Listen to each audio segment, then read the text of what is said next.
22เดือนเมษายนพุทธศักราช2563ซึ่งตรงกับเดือน8เหนือเดือน6ใต้ขึ้น1ค่ำญาติโยมวันนี้เป็นเดือน8ออก1ค่ำก็วันนี้เป็นวันเสียญาติโยมวันเสียประจำเดือน8นี่เสีย2วันเสียพุธกับศุกร์นะเสียพุธกับศุกร์ตามปกติล้านนาเพิ่นได้บอกไว้ฉะนั้นก็เพิ่งงดเว้นจากการทำบุญที่เป็นมังคละเป็นมงคลปกหอยอเฮือนกินแขกแต่งงานวันเสียประจำเดือนมี2เดือนวันเดือน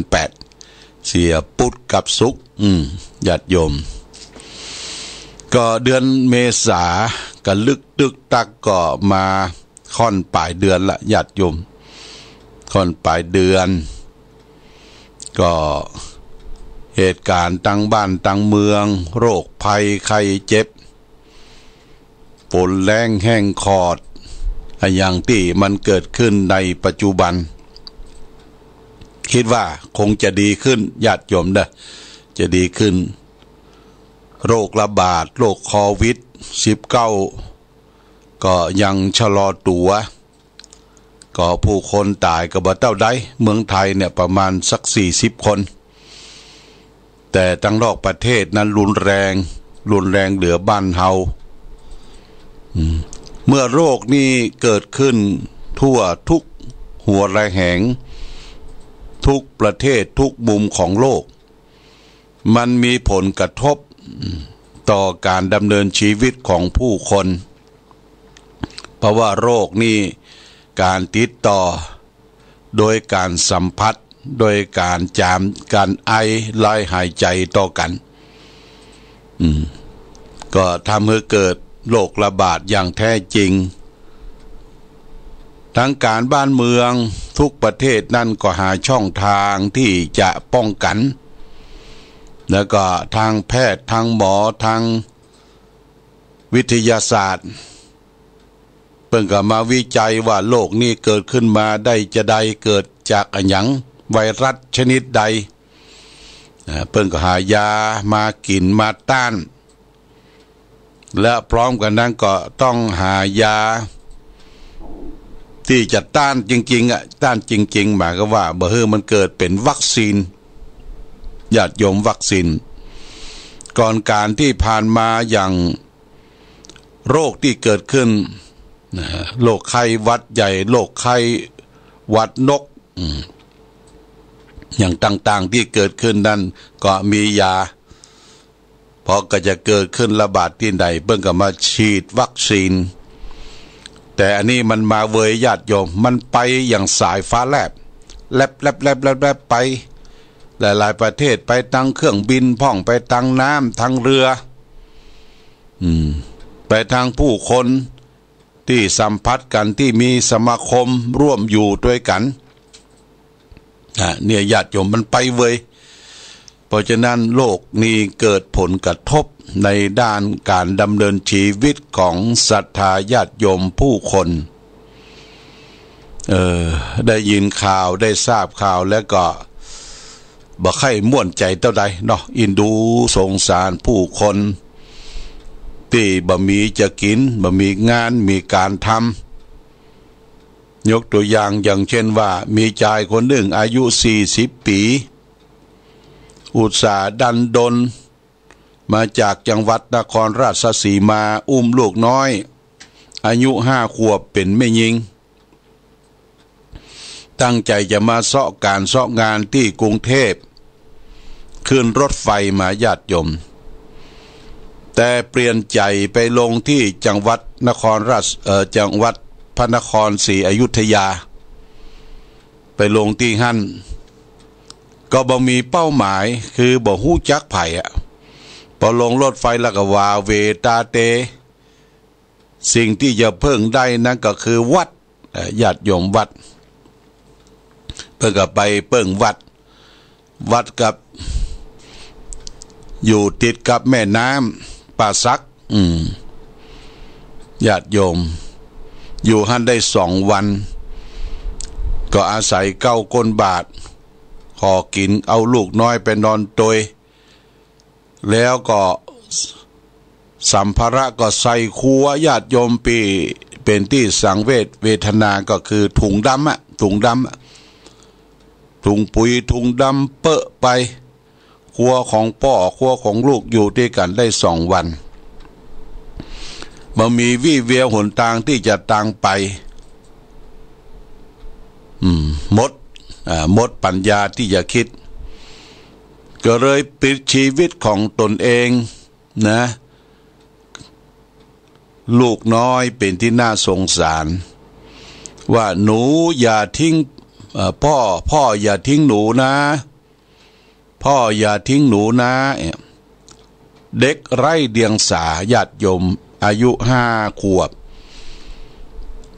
พ่อก็ว่าพ่อไม่ไปไหนเดี๋ยวพ่อมันก็พาไปริมฝั่งแม่น้ำป่าสักแล้วก็โดดพีชีพเมื่อพ่อกระโดดลงลูกก็บอกว่าจะไปที่ไหนก็กระโดดลงตามพ่อศพพ่อศพลูกแยกกันประมาณสัก2 กิโลเมตรญาติโยมลูกอยู่ในเขตของน้ำป่าสักพ่อก็ไหลไปอยู่ที่แม่น้ำเจ้าพระยาเปิ้นปบทีแรกก็บอกหูเป็นไผเปิ้นก็สืบเสาะดูว่าไผเคยหันไผเคยเคยพบมีคนมาอาศัยที่ไหนพ่องก็เพิ่นก็แจ้งข่าวได้ทราบข่าวแล้วก็ไปว่าไปอยู่ที่วัดริมน้ำเปิ้นไปค้นไปพบไปก็มีบัตรประชาชนว่าเป็นคนชื่อนั้นแล้วก็มีลูกน้อยมีสำโนครัวมีสุจิบัตรที่เกิดมาอายุได้5 ปีเพิ่นก็ว่าเป็นแหล่งที่มาที่ไปอยู่กำเนิดเกิดที่จังหวัดนครราชสีมานี่ญาติโยมมาตายเพราะอันยังที่ตายมีเหตุมีปัจจัยมันกึดตึกก็คือกึดไปทางหน้าบ่พดเข้าใจคิดว่าตัวเองเกิดมาเนี่ยมันมีทางไปละโดยการดับโดยการพีชีพโดยการตายด้วยตนเองก็คงจะหมดทุกเช่นนั้นไม่ญาติโยมท่านสาธุชนนี่คือความคิดมันตึกแล้วบ่ฮู้จังไปทางใดบ่มีไผจ้อยวาเวตาเตก็เลยโดดน้ำตายพร้อมกับพ่อกับลูกก็เป็นที่น่าสมเพชเวทนาญาติโยมท่านสาธุชนเรื่องของความคิดของคนเฮานี่ญาติโยมนะมนุษย์โลกที่เกิดมาเปิ้นก็สร้างมนุษย์มีหูมีตามีตีนมีมือมีความคิดความอ่านแล้วก็พ่อแม่ก็ได้ชุบเลี้ยงพอกอยกว่าเขาจะเป็นผู้เป็นคนมีหลักมีฐานมีความคิดความอ่านขึ้นมาได้ก็อาศัยพ่อแม่เพราะฉะนั้นขอให้คิดยาวอย่าไปคิดตึกญาติโยมคิดยาวพอไปตังไก่เปิ้นยังเหลือเฮาเนาะเปิ้นเหลือเฮาอย่างประเทศแอฟริกาเนี่ยญาติโยมเลยโอ้คนที่ดำผอมสูงนอนเหี้ยละเกะละกะพร้อมกลงมีก้าหัวตาล็อกแรกเนี่ยเปิ้นยังทุกข์ลำบากเหลือเฮาเมืองไทยนี่เป็นว่าเมืองที่เฮาอุดมสมบูรณ์ในน้ำมีปลาในนามีข้าวพื้นดินเขาก็มีทรัพยากรแมงมันบนหัวเขาก็มีมดส้มมดหยังแต่ว่าขอให้ตั้งหลักก่อนญาติโยมตั้งหลักอย่างสมมติว่าเขาไปอาศัยวัดเนี่ยญาติโยมนะไปอาศัยวัดก็ไปไหว้ไปสากับท่านเจ้าอาวาสครูบาอาจารย์ว่าผม ว่ากันซื่อๆละผมตกการตกงานผมอยากจะมาขอโอกาส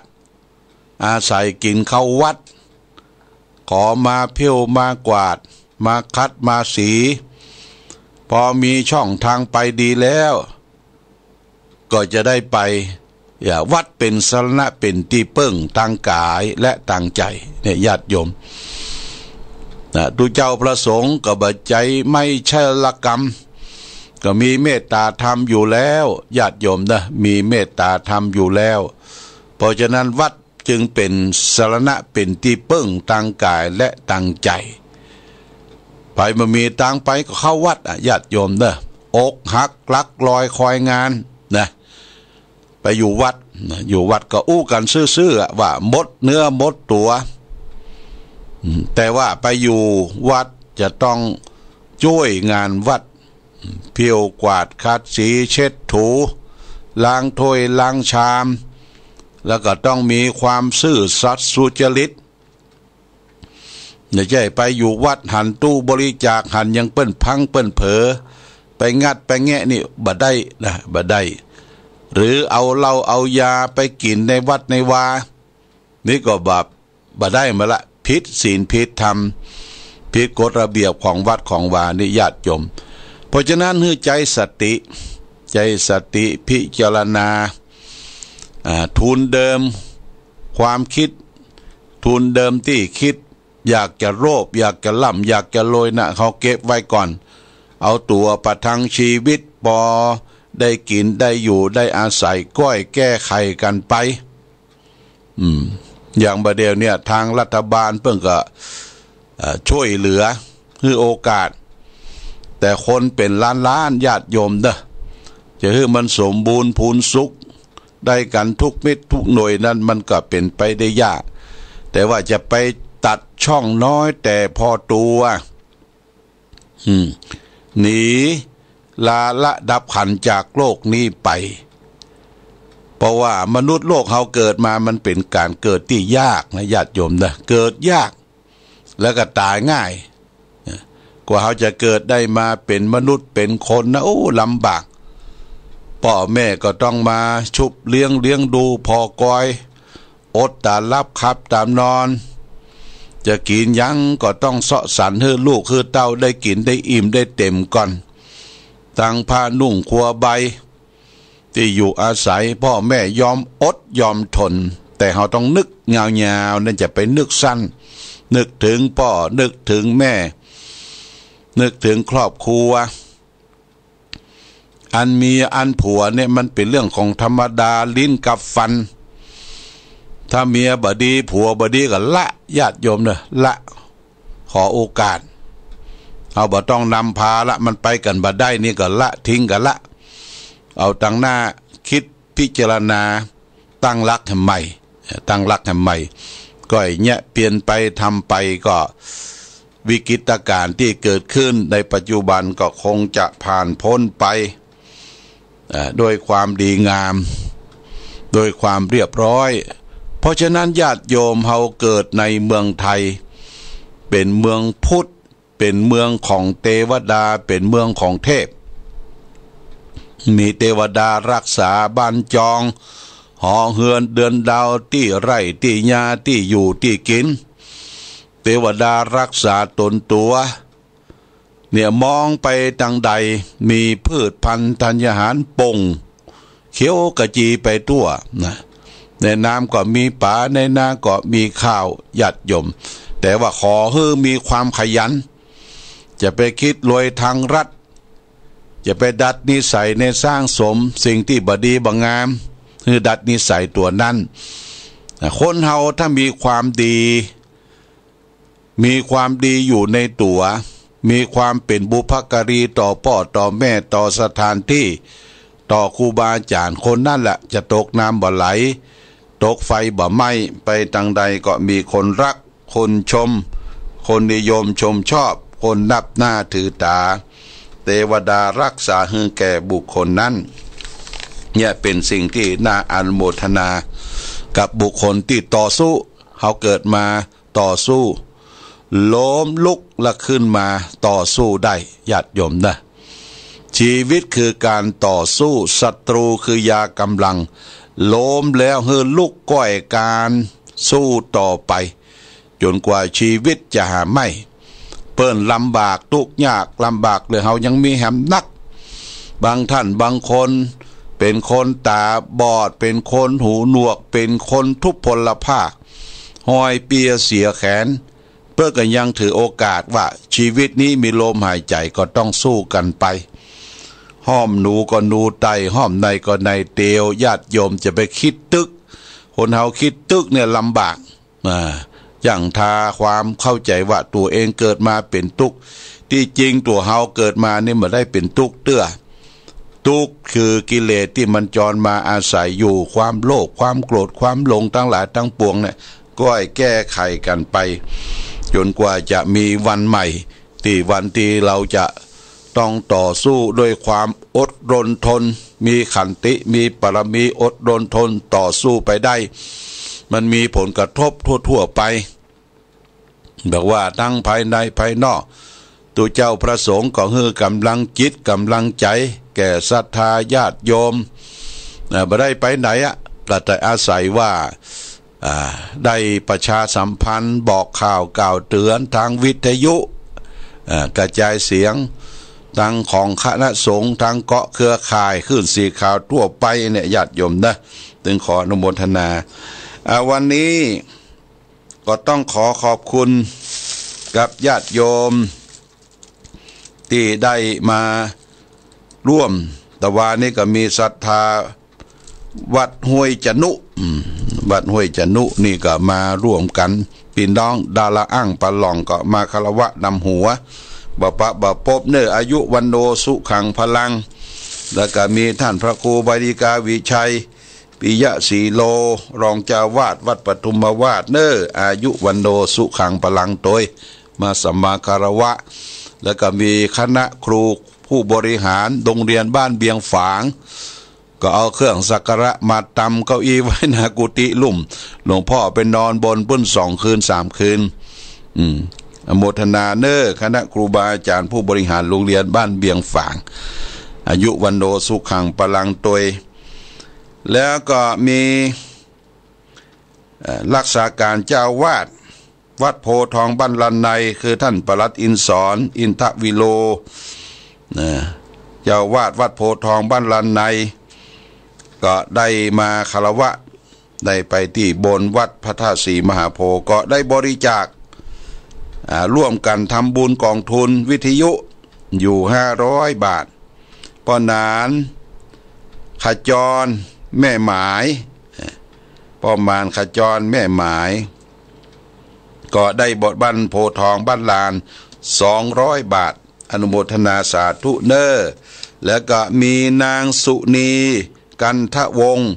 เปิ้นอยู่ปุ้นบ้านอายชัยประการร่วมทำบุญอนุโมทนาสาธุมาเป็นกองทุนวิทยุชุมชนคณะสงฆ์อำเภอฝางแหม200 บาทเมื่อได้โอกาสประชาสัมพันธ์ก็ได้ประชาสัมพันธ์ที่ทางหลวงพ่อพระครูอดุลธรรมโสภิตวัดปทุมวาสหนองบัวเป็นขอความร่วมมือประชาสัมพันธ์รับบริจาคในการบริจาคทองเหลืองเอาเป็นปัจจัยแล้วจะได้รอพระพุทธรูปไว้ในอุโบสถหลังใหม่การจะรอนั่นเปิ้นก็ได้เททองที่กรุงเทพก็ได้รับบริจาคที่นี่ก็มีรายชื่อดังต่อไปนี้เด้อมีแม่คำใบจันทละบ้านหนองบัวเนี่ย1 กิโล 1,000 บาทนายเรือนนางวิไลปัญญาเรือน1 กิโล 1,000 บาทนางสาวประกายเพชรวงเมธา1 กิโล 1,000 บาท1 กิโลก็คือทองเหลืองญาติโยมนายวินสันโปลิมานนางอนุโรไทยศรีสุข1 กิโล 1,000 บาทนายอเนกนางสุภัทธาดวงแก้ว1 กิโล 500 บาทนายสุพินจีวัง1 กิโล 500 บาทนางสาวสาวรักษ์ อัฏฐา1 กิโล1,000 บาทนางอลิชาเลี่ยง1 กิโล 1,000 บาทนางสาวจันดีเกตเกษี1 กิโล 1,000 บาทแม่วิไลเมืองชื่น1 กิโล 1,000 บาทนายจันแก้วนางสุคันธามาราช1 กิโล 1,000 บาทนางอุไรวงราช1 กิโล 1,000 บาทแม่แสงคำเกตเกษี1 กิโล 1,000 บาทนายสายันนางสุกันธาจันอ่อน1 กิโล 1,000 บาทนายโสยคำนางคำล่ายอดคำ1 กิโล 1,000 บาทแล้วก็ทัดนั้นมาก็มี